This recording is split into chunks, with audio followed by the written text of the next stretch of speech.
Assalamualaikum warahmatullahi wabarakatuh. Alhamdulillah, semangat pagi. Semoga Allah Subhanahu wa taala meridhoi kita semua. Amin amin ya robbal alamin. Baiklah, perkenalkan saya Irwana. Kalian bisa panggil saya dengan sebutan Kak Irwana. Di hari ini kita akan berbincang sebentar atau mengulas kembali mengenai sejarah kebudayaan Islam di masa Khulafaur Rasyidin. Ini adalah mata pelajaran kelas 7 SKI setingkat MTS atau Madrasah Tsanawiyah di semester kedua. Sebelum kita bahas mengenai Khulafaur Rasyidin, saya akan membahas sedikit tentang peristiwa wafatnya Nabi Muhammad SAW yang terjadi pada hari Senin tanggal 12 Rabiul Awal tahun 11 Hijriah. Peristiwa itu sangat memukul umat Islam, terutama para sahabat Ansor dan sahabat Muhajirin. Sampai-sampai sahabat dekat Nabi, yaitu Umar bin Khattab, tidak terima dan mengatakan bahwasanya sesungguhnya Rasulullah SAW tidak akan meninggal sampai dihabiskannya orang-orang munafik oleh Allah Subhanahu wa taala, kata Umar. Karena Umar bin Khattab larut dalam kesedihannya, seakan-akan dia tidak terima. Akan tetapi, Abu Bakar As-Siddiq mencoba untuk menenangkannya. Dan sahabat-sahabat lainnya dengan berkata, "Saudara-saudara sekalian, barang siapa menyembah Muhammad, maka Muhammad sudah meninggal. Tetapi, barang siapa menyembah Allah, maka Allah selalu hidup dan tidak akan pernah mati," kata Abu Bakar As-Siddiq. Dan Abu Bakar As-Siddiq membacakan Quran surat Ali Imran ayat 144 yang artinya, "Muhammad itu tidak lain hanyalah seorang rasul. Sungguh telah berlalu sebelumnya beberapa orang rasul. Apakah jika ia wafat atau dibunuh, kamu berbalik ke belakang atau murtad? Barang siapa yang berbaik ke belakang, maka ia tidak dapat mendatangkan mudarat kepada Allah sedikit pun, dan Allah akan memberi balasan kepada orang-orang yang bersyukur." Nah, itu tadi peristiwa singkat masa wafatnya Rasulullah SAW. Kita akan kembali ke materi utama, yaitu Khulafaur Rasyidin. Apa sih Khulafaur Rasyidin itu? Secara bahasa, Khulafaur Rasyidin itu berasal dari dua suku kata, Khulafa dan Ar-Rasyidin. Apa itu khulafa? Khalfun artinya belakang ya, bisa dikatakan di belakang, atau khalfun pengganti juga bisa. Kemudian Ar-Rasyid itu orang-orang yang rasyid, yang diberikan kebajikan, yang dilindungi oleh Allah. Maka kalau secara istilah, Khulafaur Rasyidin adalah para pemimpin pengganti Rasulullah dalam urusan kehidupan kaum muslimin yang sifatnya adil, bijaksana, dan yang jelas para Khulafaur Rasyidin adalah orang-orang yang mendapatkan hidayah dari Allah Subhanahu wa taala. Sebagai yang kita ketahui, ada berapa Khulafaur Rasyidin? Ya, ada 4. Oke. Kemudian tugas pokoknya apa? Dari Abu Bakar, kemudian Umar, kemudian Utsman, kemudian Ali bin Abi Thalib. Maka tugas dari keempat Khulafaur Rasyidin itu adalah sebagai berikut. Yang pertama, melanjutkan perjuangan baginda Nabi Muhammad SAW dalam menyebarkan syariat Islam. Ini yang utama.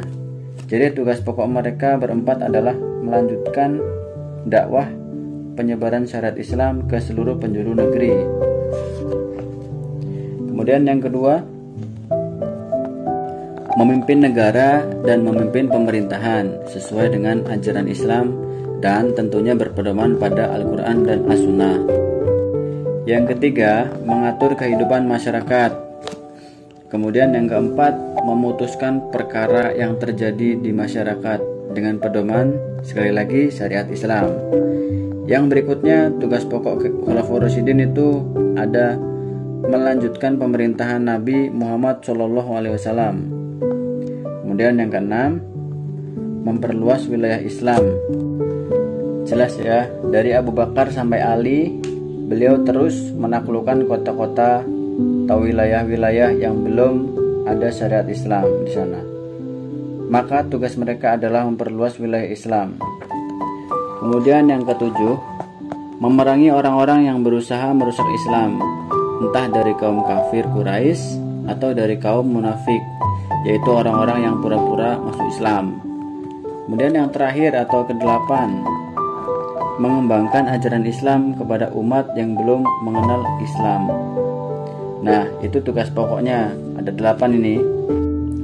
Nah, yang kita kenal ada 4 Khulafaur Rasyidin, dan keempat khalifah ini memiliki ciri khas masing-masing.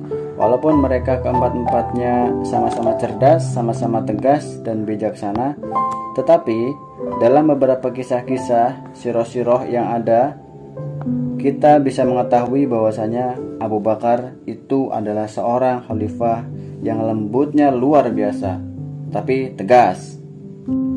Kalau kita lihat sejarah kaum pemberontak yang tidak membayar zakat, maka apa yang dilakukan oleh Abu Bakar? Diperanginya mereka. Nah, selanjutnya ada proses pengangkatan kepemimpinan dari Abu Bakar As-Siddiq. Abu Bakar diangkat berdasarkan musyawarah antara kaum Muhajirin dan Ansor secara mufakat. Setelah melalui musyawarah, disepakati bahwa Abu Bakar yang pantas menjadi khalifah. Adapun kesempatan tersebut karena Abu Bakar adalah pertama, orang yang pertama mengakui peristiwa Isra Mi'raj. Yang kedua, orang yang menemani Nabi Muhammad SAW berhijrah ke Madinah.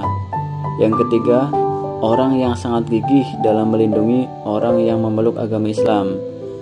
Dan yang keempat, imam sholat sebagai pengganti Nabi Muhammad ketika sedang sakit. Selanjutnya, prestasi kepemimpinan yang diperoleh oleh Abu Bakar As-Siddiq. Yang pertama, memerangi kelompok pembangkang. Yang kedua, ekspansi wilayah. Yang ketiga, kodifikasi Al-Quran. Nah, memerangi kelompok pembangkang ini ada 3. Ada munculnya orang-orang murtad, kemudian beberapa orang enggan membayar zakat, terus munculnya nabi palsu. Nah, di bawah ini ada nama-namanya ya, nabi-nabi palsu.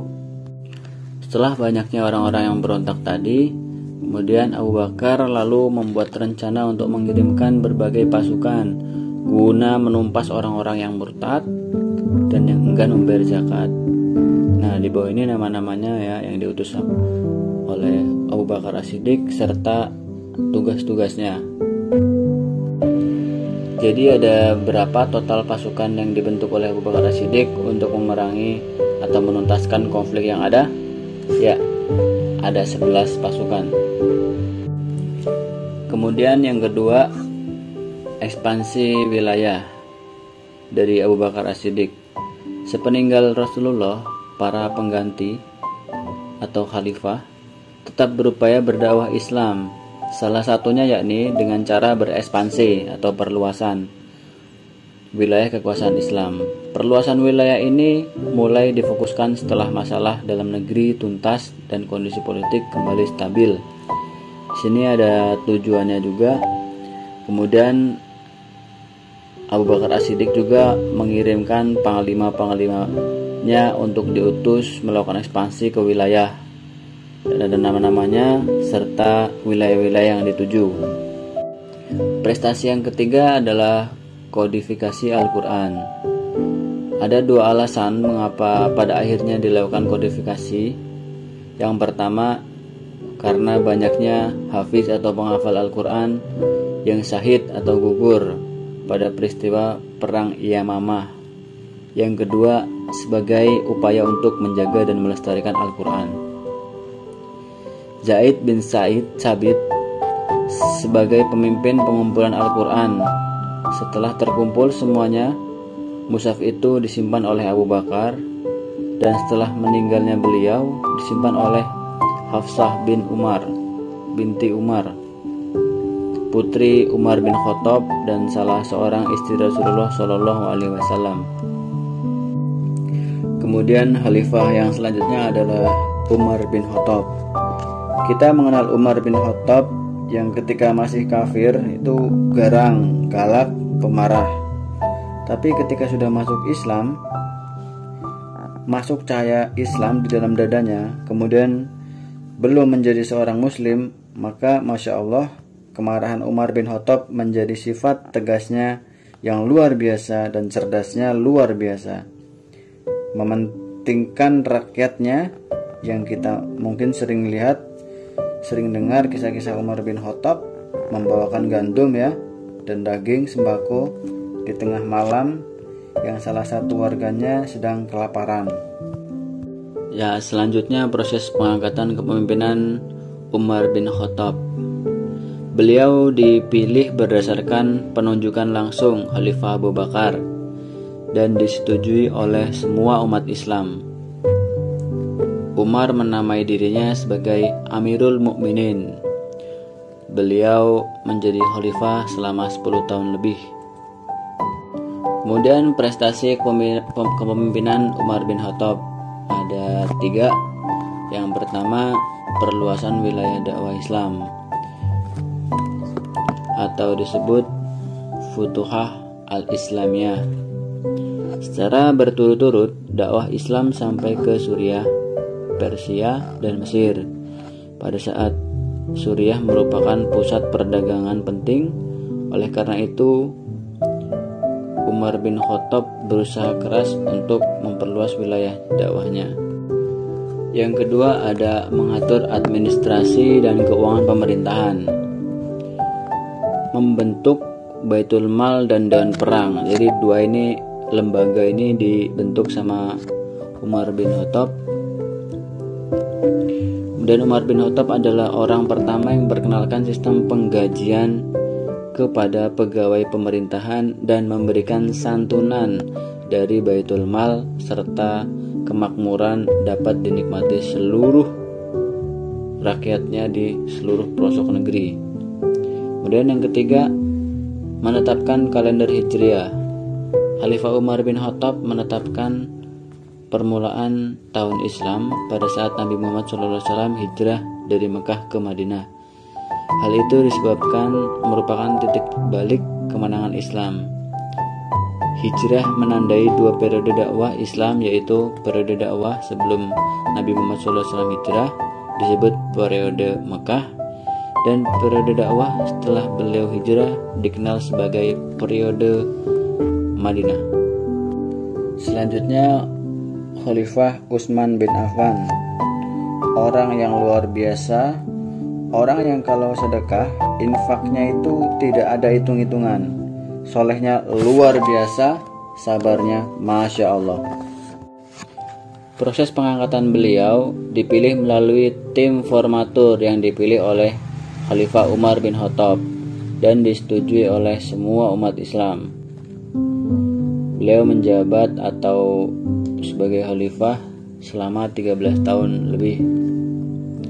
Prestasi kepemimpinan beliau yang pertama, kodifikasi Mushaf Al-Quran.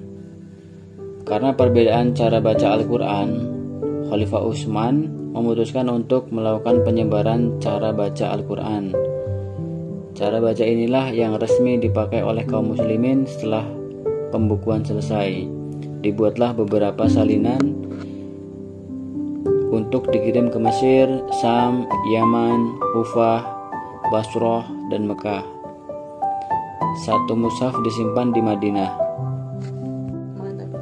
Mushaf ini yang kemudian dikenal dengan nama Mushaf Utsmani. Kemudian yang kedua, renovasi Masjid Nabawi. Masjid Nabawi adalah masjid yang pertama kali didirikan oleh Nabi Muhammad SAW. Pada saat pertama kali tiba di Madinah dari perjalanan hijrahnya, masjid ini pada mulanya hanya kecil dan masih sangat sederhana. Dengan semakin banyaknya jumlah umat Islam, maka Utsman bin Affan mulai memperluas masjid ini. Yang ketiga adalah pembentukan angkatan laut. Usul ini dari Muawiyah yang saat itu menjabat sebagai gubernur dan disetujui oleh Khalifah Utsman. Alasan dibentuknya angkatan laut adalah agar memudahkan dakwah Islam di berbagai wilayah. Yang keempat, perluasan wilayah Islam.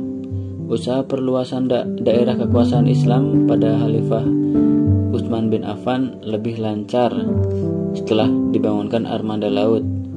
Satu persatu daerah di seberangi laut ditaklukkan, antara lain wilayah Asia Kecil, pesisir Laut Hitam, Pulau Cyprus, Rhodes, Tunisia, dan Nubia. Selanjutnya ada Khalifah Ali bin Abi Thalib. Orang yang sangat cerdas, dapat julukan Babun Ilm atau pintunya ilmu. Kemudian mengutamakan kebenaran. Proses pengangkatannya dipilih oleh sebagian besar umat Islam pada masa Ali bin Abi Thalib memimpin dalam kondisi yang tidak stabil. Beliau menghadapi pemberontakan yang menolak pengangkatan Ali sebagai khalifah. Ditambah kebijakan memecat para gubernur yang tidak kompeten yang mayoritas kerabat dari Utsman bin Affan. Prestasi kepemimpinan yang diperoleh oleh Ali bin Abi Thalib. Yang pertama, mengganti pejabat yang kurang cakap. Khalifah Ali menginginkan sebuah pemerintahan yang efektif dan efisien. Oleh karena itu, beliau mengganti pejabat-pejabat yang kurang cakap dalam bekerja. Akan tetapi, pejabat-pejabat tersebut ternyata banyak yang berasal dari keluarga Khalifah Utsman bin Affan atau Bani Umayyah. Akibatnya, makin banyak kalangan Bani Umayyah yang tidak menyukai Khalifah Ali bin Abi Thalib. Di sini ada nama-nama gubernur baru ya. Ada 5. Kemudian membenahi keuangan negara atau Baitul Mal. Khalifah Ali menyita harta para pejabat yang diperoleh secara tidak benar. Harta tersebut kemudian disimpan di Baitul Mal dan digunakan untuk kesejahteraan rakyat. Yang ketiga, memajukan bidang ilmu bahasa. Ali bin Abi Thalib memerintahkan Abu Aswad Ad-Dauli untuk mengembangkan pokok-pokok ilmu yang mempelajari tata bahasa Arab. Yang keempat, bidang pembangunan. Ali bin Abi Thalib membangun kota Kufah secara khusus. Kota Kufah berkembang menjadi pusat ilmu tafsir, ilmu hadis, ilmu nahwu, dan ilmu pengetahuan. Dan demikianlah pengulasan materi tentang Khulafaur Rasyidin. Semoga kita semua bisa mengambil dan mencontoh sifat-sifat beliau dalam menapaki kehidupan di muka bumi ini, sehingga apa? Kita bisa bahagia, selamat di dunia dan akhirat. Sekian dari saya, wallahu a'lam bishawab. Assalamualaikum warahmatullahi wabarakatuh.